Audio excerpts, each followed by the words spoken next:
And here are the top stories. Hundreds of Boko Haram suspects arrested in Lagos. Middle Belt Forum urges Jonathan Buhari El-Rufai to assist in tackling insecurity. Atiku urges President Tinubu to end France's visit, address insecurity, and U.S. to hold talks on Ukraine with European allies. Details now. Thank you for staying tuned. The World News at 12 begins on the foreign scene, where Donald Trump's special envoy Steve Witkoff and top diplomat Marco Rubio will hold talks with European counterparts in Paris later today to discuss efforts to end the war in Ukraine. Ukraine's foreign minister and defense minister have arrived in the French capital to take part in the discussions. The talks, which UK Foreign Secretary David Lammy will also attend, form the highest level of transatlantic engagement about the war since February. European diplomats have said they will urge the US to put more pressure on Russia to agree an unconditional ceasefire. Ongoing efforts to secure a ceasefire come days after a Russian missile attack killed at least 35 people and injured 117 others in the Ukrainian city of Sumy. Back home in Nigeria, hundreds of suspected Boko Haram members have been arrested in Lagos State, according to a revelation by the commander of the Civilian Joint Task Force CJTF in Lagos, Mr. Kumar Sanda.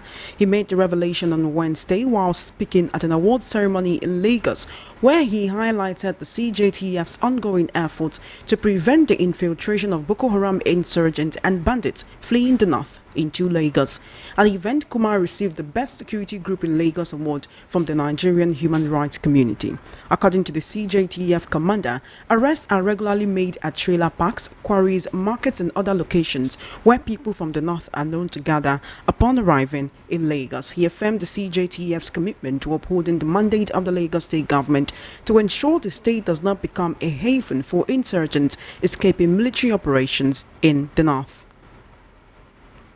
In a recent development, the Middle Belt Forum (MBF) has called on former President Goodluck Jonathan, ex-President Muhammadu Buhari, and former Kaduna State Governor Nasir El-Rufai to provide crucial information that could help security agencies address the escalating insecurity in Nigeria.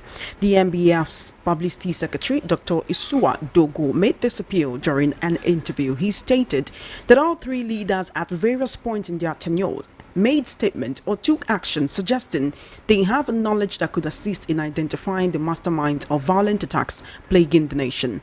Dogo also criticized the Buhari administration for reintegrating former Boko Haram members into the Nigerian armed forces. He called for a thorough audit of security personnel, demanding that any ex-terrorist element be identified, removed and prosecuted. On El-Rufai, Dogo urged the former governor to assist by revealing details from his reported engagement with armed groups during his time in office. Dogo also pushed back against the common narrative surrounding farmer-herder clashes, asserting that those referred to as herdsmen are actually organized and armed terrorists backed by urban elites. He also questioned the absence of effective security response despite reports of armed groups moving in convoys to attack multiple villages. Former Vice President Atiku Abubakar has urged President Tinubu to end his trip to France and address Nigeria's rising spate of insecurity. In the last 2 weeks, over 100 people have been killed in attacks in Plateau and Benue State, raising concerns about the security of lives and properties in the country. While President Tinubu is in France on a 2-week working visit, Nigerians have called on the president to end his trip and address the growing security concerns. Atiku questioned President Tinubu's continued stay in the European country despite the spate of killings across Nigeria. In a press statement posted on X, Atiku said, and I quote, "Benue is bleeding, Boko Haram is seizing territories, and every single day, Nigerians sink deeper into poverty, insecurity and despair. This isn't just negligence, it's dereliction of duty on a catastrophic scale. If Tinubu had even a shred of empathy, he would cut his trip short and return immediately. A leader with an ounce of patriotism wouldn't need to be begged to show up in times of crisis. The Constitution says the security and welfare of the people is the primary purpose of government." End quote. Former Kogi State Governor Yaya Bello has petitioned the Inspector General of Police, IGP Kade Egbetokun, over alleged defamatory statements made against him by Senator Natasha Akpoti-Uduaghan, representing Kogi Central District. In the petition signed by his lawyer, Yaya Bello called on the police to invite Senator Uduaghan to substantiate her allegations against him with credible evidence. The former governor also wrote to Senator Akpoti-Uduaghan through his lawyer, demanding a retraction and public apology over the alleged defamatory statement made against him or for her to face legal consequences. The former Kogi governor claimed the lawmaker during a homecoming event on April 1 in the Okehi local government area of the state maliciously defamed him and leveled assassination allegations against him. He said the actions of the senator contravened Section 24 subsection 1B of the Cybercrimes Prohibition and Prevention Act 2015. The House of Representatives Ad Hoc Committee on Rivers State Oversight has postponed its interactive session with the Rivers State Sole Administrator Vice Admiral Ibok Ite Ibas. The interactive session was earlier slated for today, April 17, 2025 at 4 p.m. Now, according to Vanguard, the postponement followed a formal request from Ibas to shift the meeting to a later date. The House of Rep spokesperson Akin Rotimi Jr. announced the interactive session on Wednesday following the committee's first meeting. The meeting came after the committee's official inauguration by the Speaker of the House, Tajuddin Abbas. On Tuesday, April 15, Rotimi explained that the meeting served as an opportunity for the committee to discuss initial reports and developments from Rivers State since the appointment of Vice Admiral Ibas as the sole administrator. He further noted that the committee's constitutional mandate under Section 11 subsection 4 of the 1999 Constitution as amended required them to exercise full legislative oversight. He emphasized that the engagement with the sole administrator was essential to understanding the true state of affairs in Rivers State and ensuring the House fulfills its oversight responsibilities in the public interest. You're currently listening to the World News at 12 right here on Voice of the People 90.3 FM. We'll take a short break and return with more news and the news analysis segment. Do stay tuned.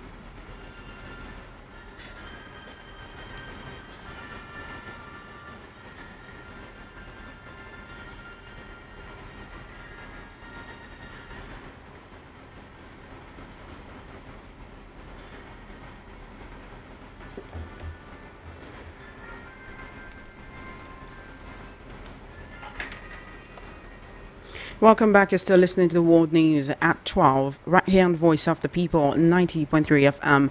The Nigerian police force has condemned the conduct of its officers captured in a viral video receiving money from a Chinese national, describing their actions as unprofessional and unethical.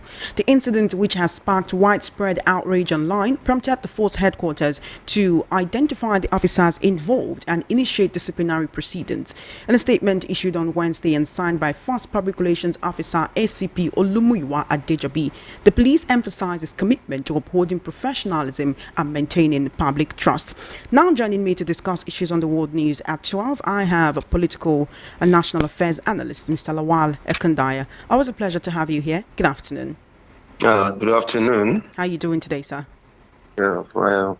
Thank you for joining me. Yes, I want to begin with the Civilian Joint Task Force commander revealing that hundreds, he indeed said thousands of Boko Haram suspects have been arrested in Lagos. He went ahead to say that usually they regularly make arrests at trailer parks, quarries, markets, and other locations where northerners usually gather when they arrive in Lagos. But one cannot but ask, what are the metrics they use to judge that these people are actually Boko Haram terrorists? Do they find weapons on them? How do we know that these are not innocent northerners who are fleeing attacks in the north, trying to go to places that they believe are safer in the country, who are being arrested and labeled as Boko Haram insurgents?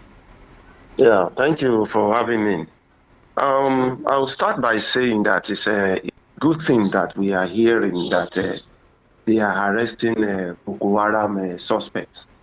But the thing is this, we want justice. It's not something they will do and then sweep it under the carpet. Let proper investigation be done, and then if they are truly Boko Haram suspect, then they should face the law. Because this issue of saying they are giving Boko Haram, fighters amnesty has caused a lot of problem in things like this. Now, these people that we call Boko Haram, they have infiltrated Nigeria. We know they are everywhere in Nigeria.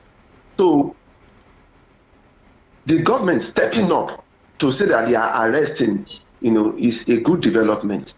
We want it to follow up, but we want it to be done judiciously according to the law. We don't want people to just be picked and then called, suspects.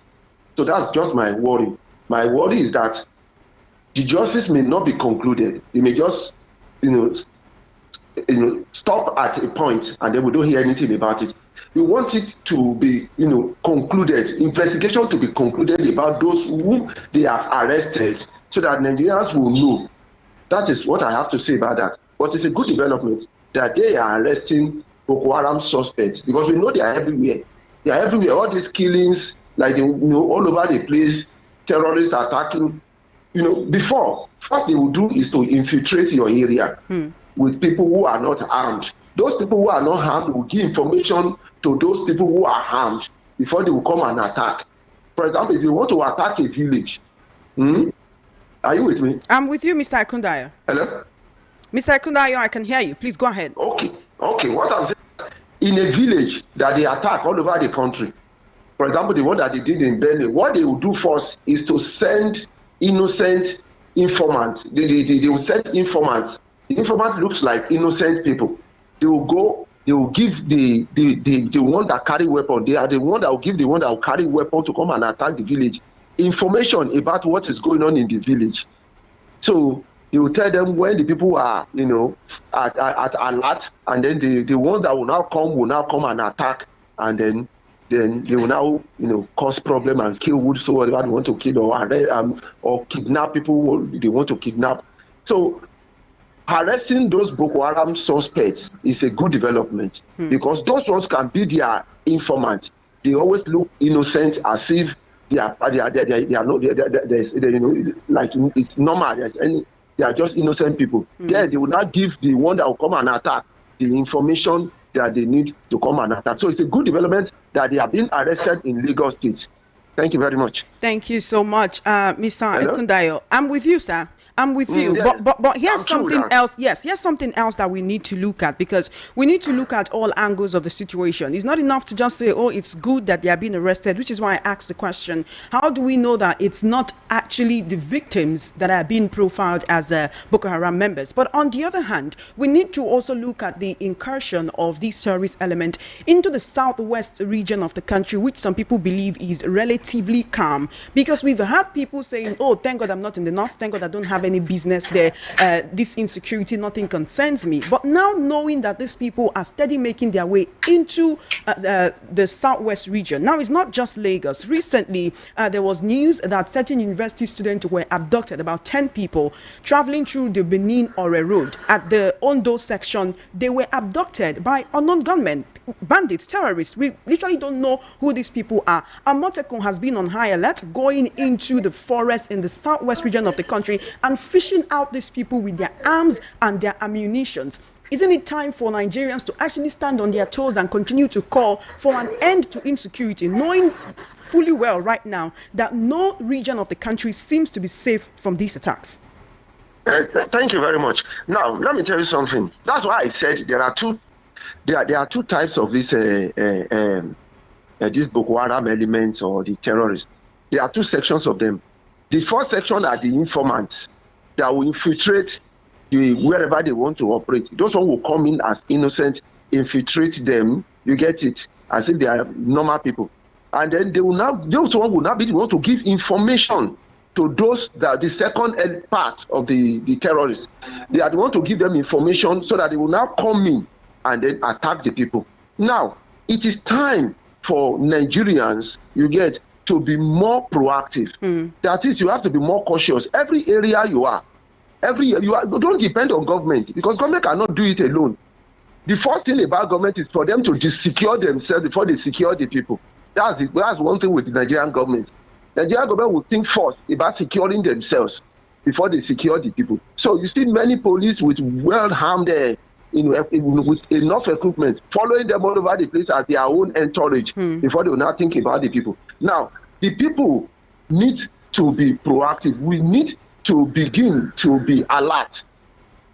Any people that comes into your area, You get, you need to be able to provide them on your own. That is why in Lagos, the reason why they have not been their operation has not been so established in places like Lagos is because Lagos residents, they have their own vigilantes.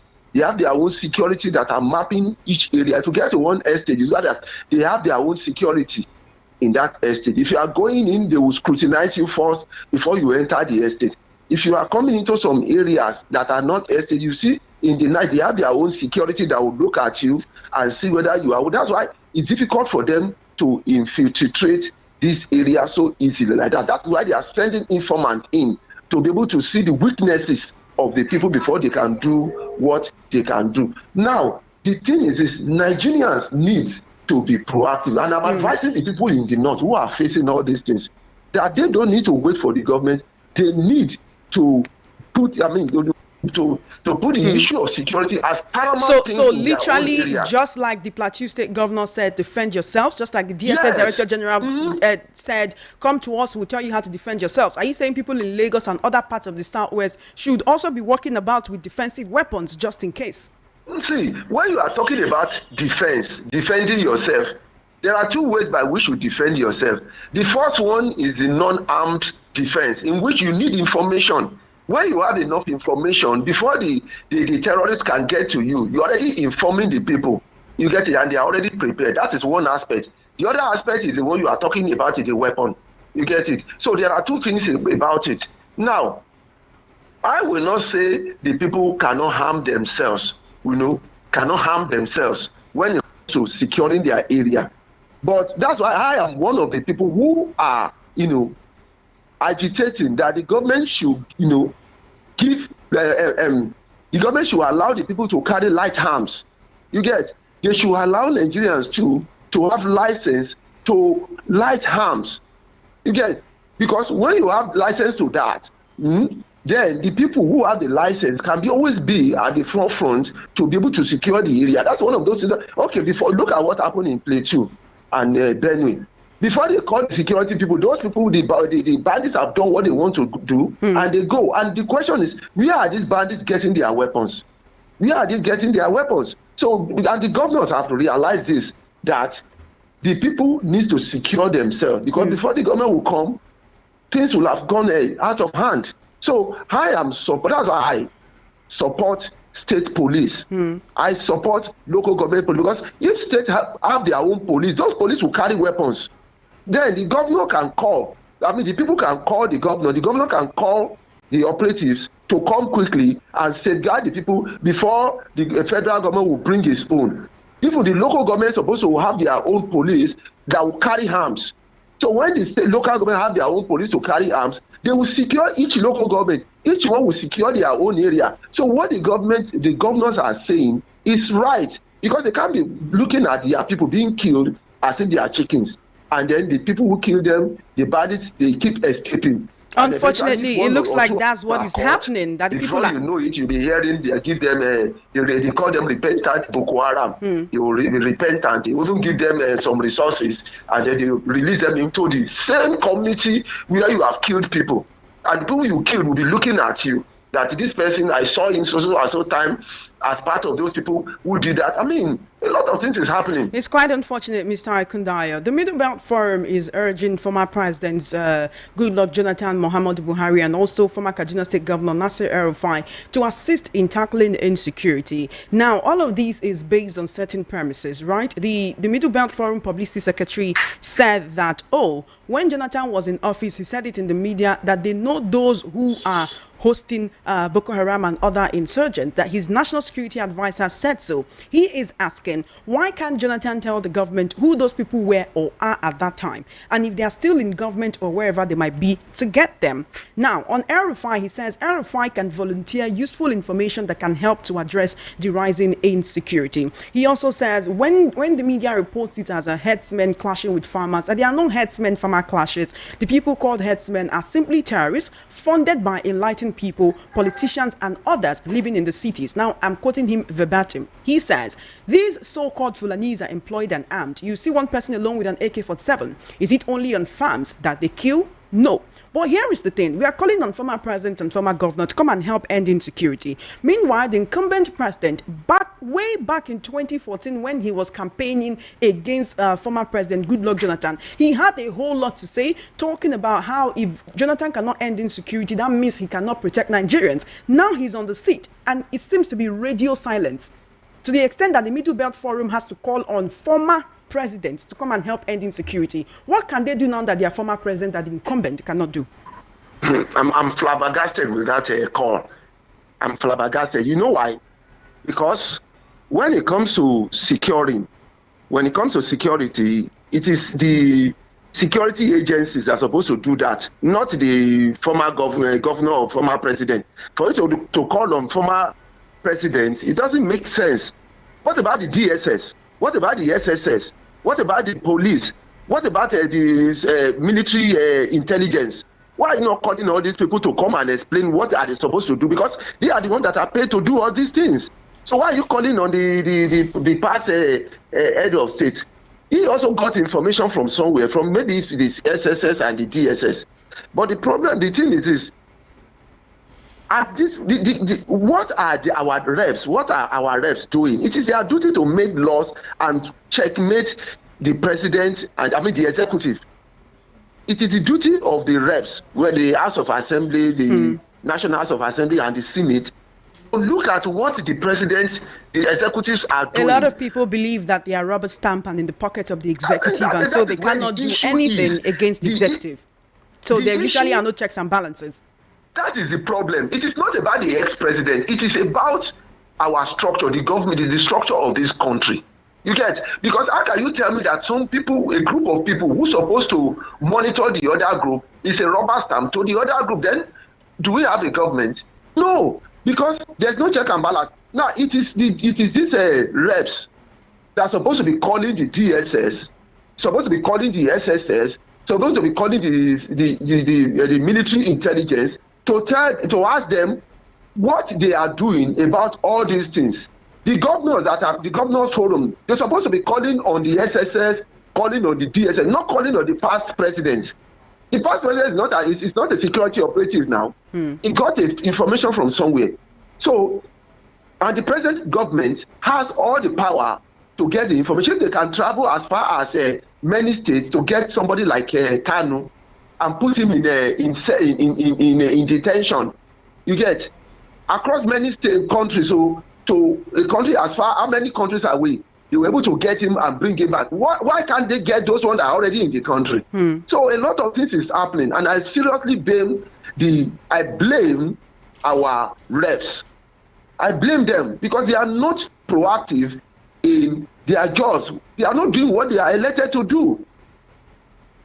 That's my submission on that. Quite unfortunate. You know, former Vice President Atiku Abubakar, I can hear you, Mr. Ikundayo. Can you hear me? Okay. Former Vice President Atiku Abubakar has joined the call, just like other Nigerians, and also Labour Party candidate in the 2022 general elections, Peter Obi, he said that President Tinubu should return from his France visit to address insecurity in the country. But one cannot help but ask, what difference would he's been around, would his presence make? Pressure has been mounting on him to return. But what is the difference? Will his presence deter the attackers from attacking these communities? He was in France saying enough is enough, and also telling security agencies they have to do something about this. But what we see every day are more and more brazen attacks. I mean, for every news bulletin this week since Monday, there has been one or two issues of insecurity in the country.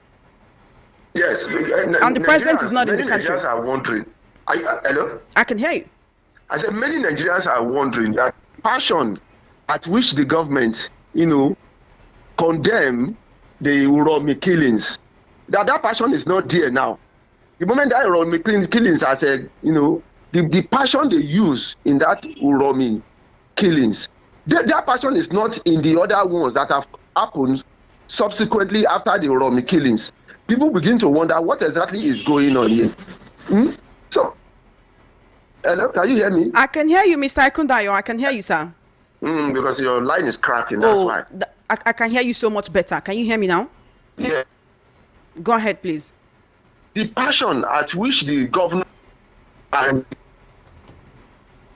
so many coming out to speak against that Uromi killing and demand justice.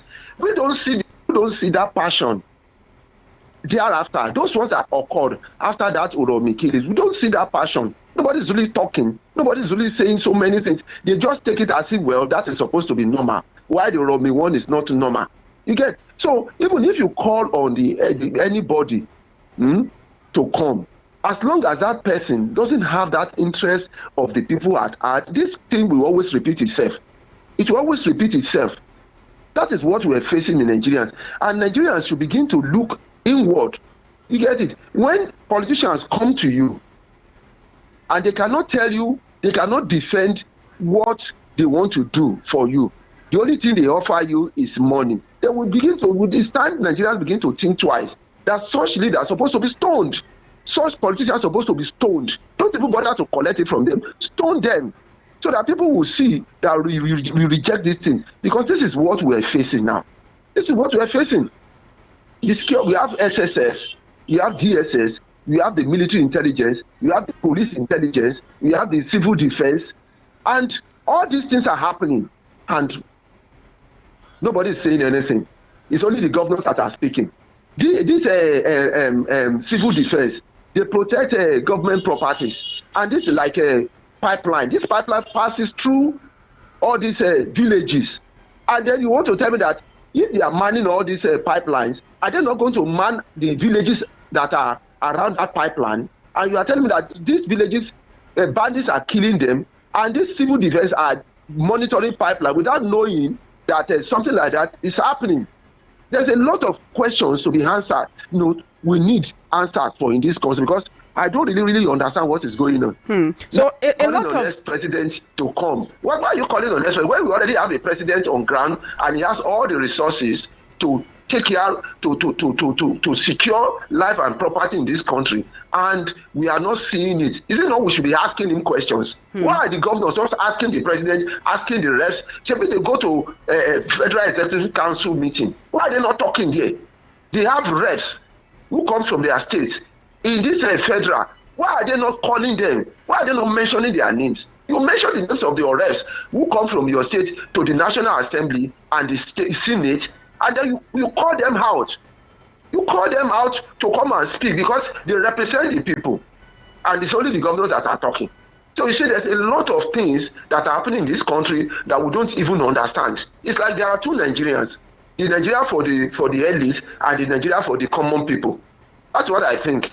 From what I observe, Mr. Ikundayo, a lot of people are also berating religious leaders, actually some religious leaders, both Christians and Muslims, especially pastors, for not actually talking about these issues and saying that it seems because these issues do not affect them in the way that it affects other Nigerians, and that's why they are not talking about it. We've actually seen, we know how a lot of these religious leaders campaigned against ex-President Jonathan during his tenure, and talking about how, when he wanted to remove subsidy, a lot of them were against it. They were really vocal then. What is it about this administration that makes a lot of people who used to be very vocal, who used to know what to say and how to stand as an opposition to the government, now be so lax, so lackadaisical, and so quiet?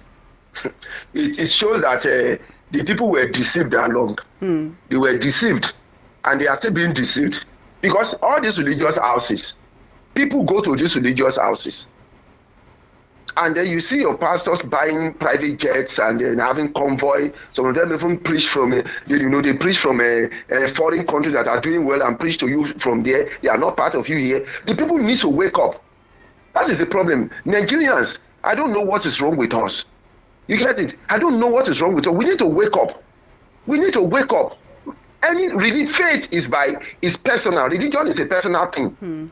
So we need to wake up. And religion has nothing to do with putting food on your table. It's your conviction. But now we see different. That's why you see all this, because many of these religious houses have already blended themselves with these politicians. So the politicians use religious houses to calm the people down. The moment you have a leader, a religious leader, as somebody close to you, you get it as part of you. Then you use him to calm the whole of his people and turn them to you. No matter what is happening, they will always support you. So they keep telling the people God will provide. no matter the state of the economy. They will tell you to come to, for example, if it is church, they will tell you to come to church. You have to come to church Monday to Sunday because you are praying. You have to pray. Where you need to take action. Can somebody be in the house? You don't go to work, and you expect your company to pay you for being in your church praying. Are you not going to work? They say religion without work is nothing. So Nigerians need to wake up now. Nigerians, they need to wake up and look beyond all these things. Look beyond all these things. Like the Bible says, love your neighbor as yourself. Jesus Christ told his disciples, said, love your neighbor as yourself. Said, the commandment I give you is love. Love you one another as I have loved you. I am always with you. I am the same with you. I don't wear any clothes that is different from your own. In fact, we eat the same food together. So we're not seeing that with our current crop of religious leaders. We don't see that. We don't see that now. See their convoy. Because of our time. A pastor is passing. You think a governor is passing. If they come to an area, you think a governor has come to an area. They have their own security now. We have mopos. We have police looking at as part of their convoy that are heavily harmed. They have it They have it among their. I'm talking about those religious leaders. They have convoys of harmed men, following them, security operatives. But when it comes to members, they will tell them to pray. See, so people are supposed to be looking beyond that. Go and read the Bible. That's what the Bible says. That's Jesus Christ. I'm quoting. It says, love one another as I have loved you. So if a pastor is doing very, very well, has a private jet, and the members are suffering, then you should ask yourself, is that pastor actually speaking the word of God? Is he actually the pastor from Jesus Christ? Thank you so much, Mr. Akundayo. Because of our time, let's quickly talk about Yaya Bello writing a petition to the IG of police against Senator Natasha Akpoti-Uduaghan, saying that she defamed him when she leveled assassination allegations against him, as he has nothing to do with that. He's also saying that she should be arrested and persecuted. He's saying she incited public disturbance and outrage. She spread false information against him, and he's not happy about that. Now, some people feel that, well, he's doing what he's supposed to do, especially if he feels that what she's saying is wrong. I mean, this is an assassination allegation. No one will want to take it lightly. On the other hand, some people feel that Yaya Bello has bigger fish to fry with the allegations of misappropriation against him and the case in court, rather than running after Senator Akpoti-Uduaghan. Also, you recall there's been a recall process against her, which she has said is being sponsored by some elements, including Yaya Bello and the Senate President, Godswill Akpabio, saying Yaya Bello wants to take over her position at the National Assembly. For a minute, let's just get your response on that. Yes, I'm surprised that nobody is talking about this sexual allegation that woman has. Why nobody is talking about it? Nobody, all these politicians, they are not talking about it, as if it is a normal thing that's supposed to happen. And what was the legal things that was done to her in the house? Instead of 4 2 weeks suspension, they gave her 6 months of suspension. Nobody is talking about. They are not talking about it. You get to let you know that their judgment is biased. Yaya Bello's judgment is biased. It's biased. If somebody said he has you threaten him and things like that, is it everything you must take to court? Is it everything you must go to the station? Why didn't he go to the station on behalf of the woman concerning the sexual allegation that she has against Akpabio, or the one they did to her in the house? So they are biased. It shows to the world that they are biased against Natasha. All of them, most of these politicians are biased against her. They form some kind of syndicate against this woman, because nobody is talking about the thing that she's feeling, her pains. You are not talking about that. So that's what I have to say about that. Thank you so much, Mr. Lawale Akundayo. I do appreciate your analysis and your perspective on the issues which we've talked about this afternoon. Do have an amazing day. Thank you very much. Thank you so much for joining us. You have been listening to the World News at 12 right here on Voice of the People, 98.3 FM. Just before we wrap up, let's take a look at the top stories again.